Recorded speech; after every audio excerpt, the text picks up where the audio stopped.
Una unión romántica debería ser emocionante y alegre, pero el matrimonio no siempre termina bien y el peor resultado no siempre es el divorcio. A veces, casarse termina en asesinato.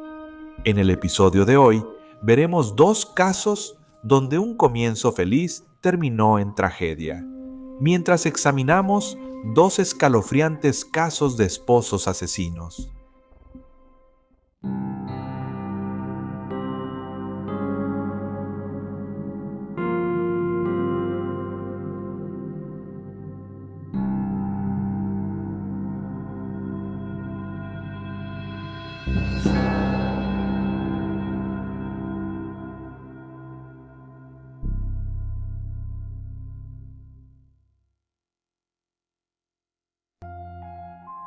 Guillermo y Elena, Marlene Mayor. En octubre de 1980, Marlene Oaks, de 25 años, vivía en Verona, Kentucky, en una casa rodante con su esposo, Guillermo Mayor y sus dos hijos, Donaldo y Lalana. Aunque habían pasado 9 años desde su boda, su relación no fue feliz. Marlene se casó a los 16 años con Guillermo, un mecánico 10 años mayor. La pareja discutía seguido y su matrimonio se deterioró tanto que ambos empezaron a tener aventuras extramatrimoniales. Meses antes de desaparecer, Marlene tenía una relación con Glenn Sanhillier, quien vivía en su propiedad y trabajaba para su esposo. La pareja conoció a Glenn cuando su camión se descompuso viajando de Ohio a Texas. Él vivía en una casa móvil aparte en la propiedad. Dicen que Bill fomentó esa relación y se rumoraba que tenía a alguien más. Por eso estaba tan relajado con el tema. Se especula que el romance de Marlene permitía a Bill pasar más tiempo solo con los niños, a quienes abusaba frecuentemente. Aunque la relación nunca fue buena, las tensiones y nervios aumentaron cuando Marlene descubrió que Bill abusaba sexualmente de su hijo Donald. Bill fue condenado en 1975 por abusar de 2 niños. Alarmada por lo que había presenciado y temiendo por la seguridad de sus hijos, Marlene hizo planes para salir de la casa con los 2 niños y alejarse de Bill. En su diario escribió: «Sé lo que vi. Le advertí que no me tocara y que si tocaba a Donald lo mataría. Ni la peor prostituta de Verona obtendría la custodia de mis hijos antes que yo». La confrontación de Marlene irritó a Bill, quien supuestamente dijo a otros que si ella terminaba la relación, la mataría. Luego explicó cómo evitaría que identificaran su cuerpo, mencionando empujar su auto a un lago y desmembrar el cadáver. Marlene le dio sus diarios a Glenn para evitar que Bill los encontrara y destruyera. Servirían como evidencia importante si algo malo ocurriera. Ella escribió en su diario que su esposo aceptó firmar el divorcio si ella no lo exponía. Por el abuso sexual de sus hijos, Marlene también le dijo a su hermana que planeaba divorciarse de Bill y le informó sobre el abuso que Donald había sufrido a manos de su propio padre. Aunque tomó precauciones, el plan de Marlene no salió como esperaba. El 11 de octubre de 1980 discutió fuertemente con Bill. Glenn salió para calmarse y al volver cerca de medianoche halló la casa hecha un desastre. Bill dejó a los niños con un vecino, pero le contó a Glenn que Marlene se fue llevándose a sus hijos. Bill regaló algunas de sus armas y mencionó que quería mudarse de regreso a Rhode Island, su estado natal. Sin embargo, Glenn descubrió días después que los niños estaban con un vecino y sabía que Marlene no los dejaría. Luego reportó su desaparición a la policía. Solo faltaba el auto de Marlene y su licencia quedó atrás. Bill les explicó a sus 2 hijos que su madre se fue por su consumo de drogas, alcohol y trabajo sexual. Los niños tenían 4 y 8 años y las autoridades creían que la joven de 25 años pudo irse por un matrimonio infeliz. Reconocieron que sus diarios detallaban motivos por los que Bill querría deshacerse de ella. Sin señales de juego sucio, los investigadores no pudieron arrestar ni acusar a su esposo, ya que los diarios no eran pruebas suficientes. Glenn y Bill negaron su participación en la desaparición de Marlene. Bill rechazó hacerse la prueba de polígrafo. Luego se mudó a Pawtucket, Rhode Island, con los niños. Frecuentemente llevaba a uno al trabajo y lo abusaba durante ese tiempo. El 29 de noviembre de 1981, más de un año tras la desaparición de Marlene, un cazador halló un cráneo parcial a una milla de la residencia principal. El cráneo evidenció que la muerte fue por al menos un disparo que cruzó el rostro y salió por la parte superior de la cabeza. Exámenes adicionales mostraron que la víctima era una mujer blanca de unos 30 años. Al cráneo le faltaban casi todo el rostro, la mandíbula y los dientes. También era visible evidencia de desmembramiento. Ese año, Bill se casó de nuevo. Su segunda esposa lo llamó abusivo y en 1984 denunció ante la policía que él maltrataba sexual y físicamente a sus hijos. Ella descubrió esto después de que ellos revelaron que Bill había amenazado con matar a uno de los hermanos si el otro alguna vez denunciaba su abuso.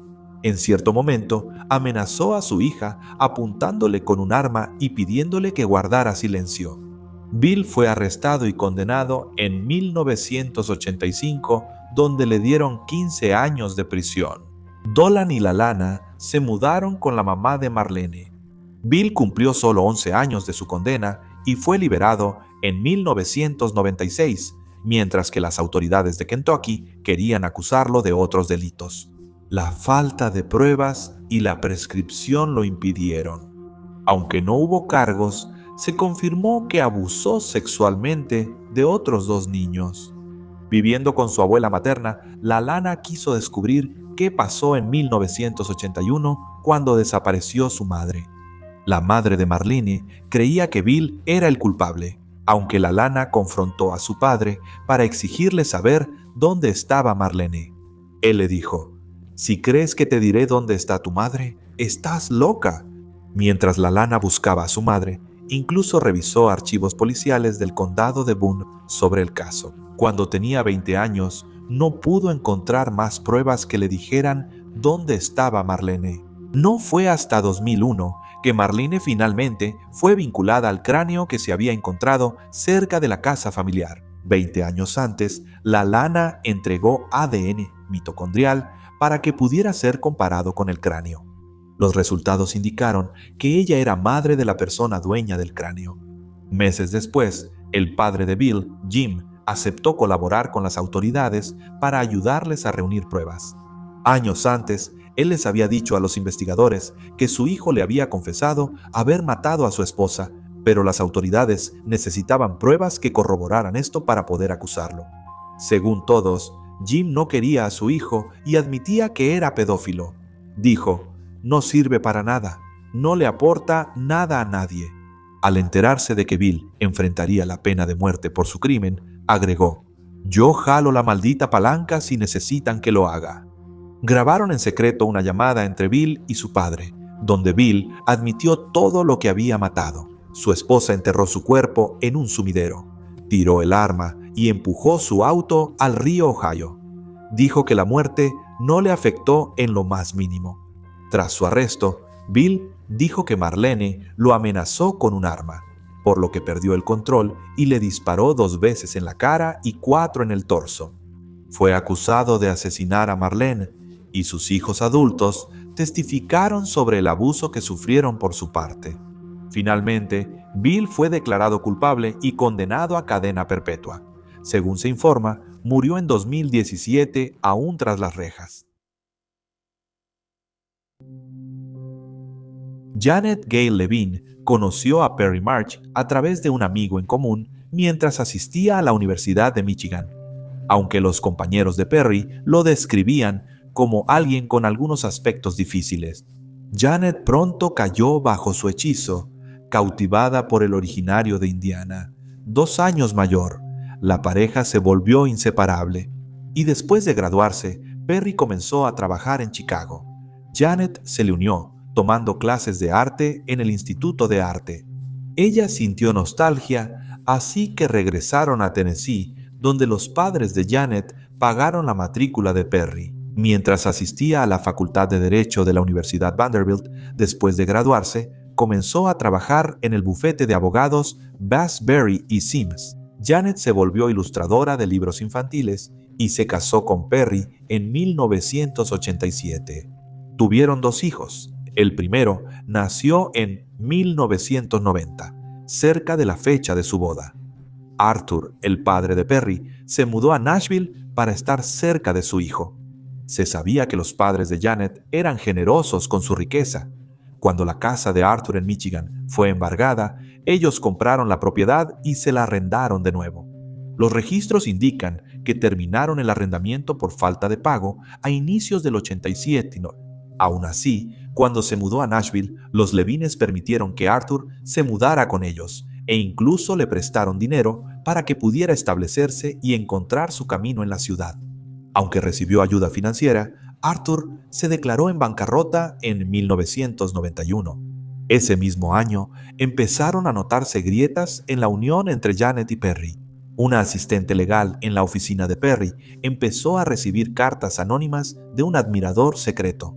Las cartas eran algo explícitas, elogiando el cuerpo de la mujer, ya que el autor señalaba que su apariencia lo cautivaba. El autor también hablaba de escenarios sexuales, describiendo su deseo de practicarle sexo oral. Mencionaron que estaban casados y afirmaron que, aunque antes no entendían a los hombres que tenían aventuras extramaritales, citaron: "El matrimonio tiene una forma de hacer que el sexo sea aburrido, a veces rutinario y viejo, obviamente". Alarmada por las cartas, la asistente legal se comunicó con la gerencia, quienes idearon un plan que consistía en que la mujer escribiera su propia nota para el autor, donde expresaba interés en tener una aventura a pesar de su estado civil. La gerencia luego instaló una cámara oculta para ver quién estaba dejando la correspondencia, y se descubrió que Perry March estaba detrás de todo. A Perry le dieron 2 opciones: renunciar o ser despedido, pero solo podía renunciar si aceptaba buscar ayuda profesional. Tras dejar la empresa, Perry recibió tiempo para considerar el ultimátum, lo que frustró a la asistente legal, que sufrió su acoso sexual. Ella dejó su trabajo al volver de vacaciones y ver que él seguía ahí. Al final, Perry fue despedido tras su salida. Él aceptó pagar $25,000 a la asistente legal para que su exempleador pudiera evitar una demanda por acoso sexual, mientras él mantenía los pagos. La verdadera razón de su despido, ¿un secreto de Janet? Ambos fueron a terapia de pareja. Perry no estuvo desempleado mucho tiempo. El padre de Janet, dueño de un bufete, lo contrató pronto. En 1994, 3 años después, la pareja se mudó a Forest Hills y Janet tuvo a su segundo hijo. En ese momento, la pareja seguía con problemas y nada mejoraba su situación. Ni la nueva casa, el bebé, ni que buscaban ayuda profesional. Ambos veían psiquiatras por separado, pero Perry comenzó a pasar más tiempo fuera de casa. Amigos de esa época lo vieron varias veces con otras mujeres. Incluso le pidió a un cliente rico mudarse a su departamento extra. Las discusiones de la pareja aumentaron y aunque volvieron al consejero, no sirvió de nada. Discutían tanto en sus sesiones que el consejero propuso una separación temporal en una de las últimas. Janet volvió a preguntarle a Perry por qué dejó su antiguo empleo, pues sospechaba de las razones de su salida del bufete. Perry reiteró que se fue por un conflicto con un compañero, como dijo tras su despido.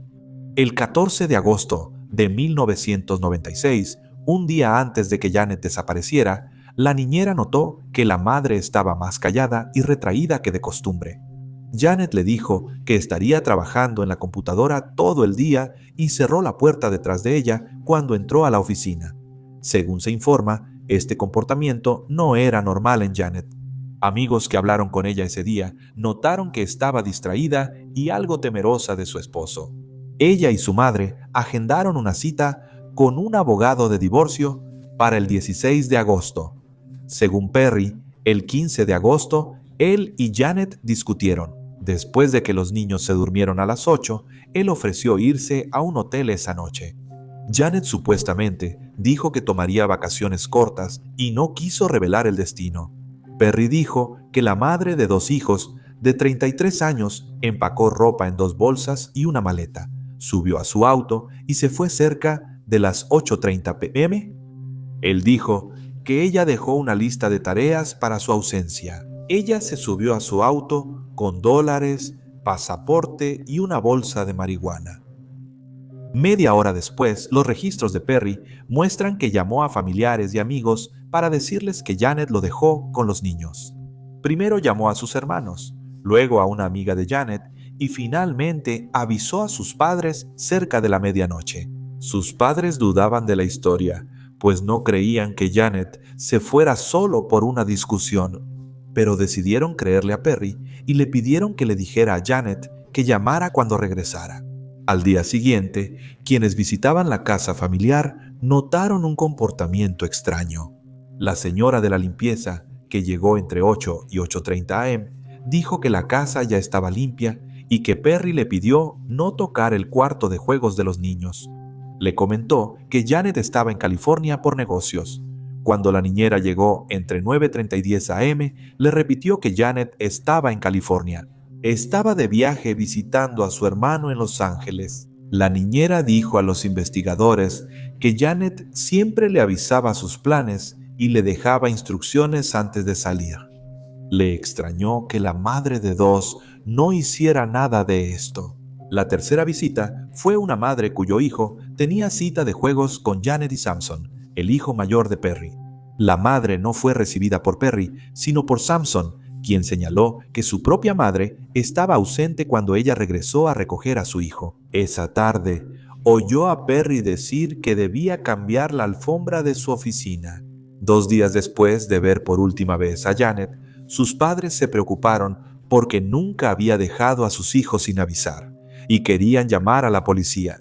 Perry y su hermano, que vino a ayudar, los convencieron de esperar 12 días, pues Janet, supuestamente, dijo que estaría fuera ese tiempo. Más o menos, en ese mismo momento, Perry llamó a su padre para informarle sobre la situación. Arthur vivía en México, pero llegó días después para ayudar con la casa mientras Janet no estaba. Según una presentación judicial posterior, del 23 de agosto, Perry comenzó a buscar un abogado defensor penal cuyos servicios quería contratar. Cuando Janet no regresó para el cumpleaños de su hijo, el 25 de agosto, los padres de Janet nuevamente sintieron que algo andaba muy mal. Afirmaron que Perry no quería llamar a las autoridades, pero él dijo que los Levine no querían avisar a la policía para no avergonzar a Janet. El 29 de agosto, la policía finalmente fue notificada de la desaparición. Los investigadores no hallaron rastro de Janet al iniciar la investigación de su desaparición. No usó sus cuentas bancarias, tarjetas de crédito, ni ingresó a un hospital.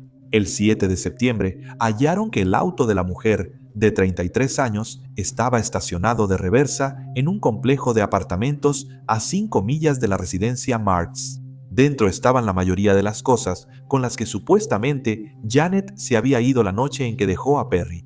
El detective notó una capa de polvo y polen en el exterior, lo que sugería que el Volvo no se había movido ni tocado en un tiempo. Había telarañas en las ruedas y óxido en los rotores de frenos.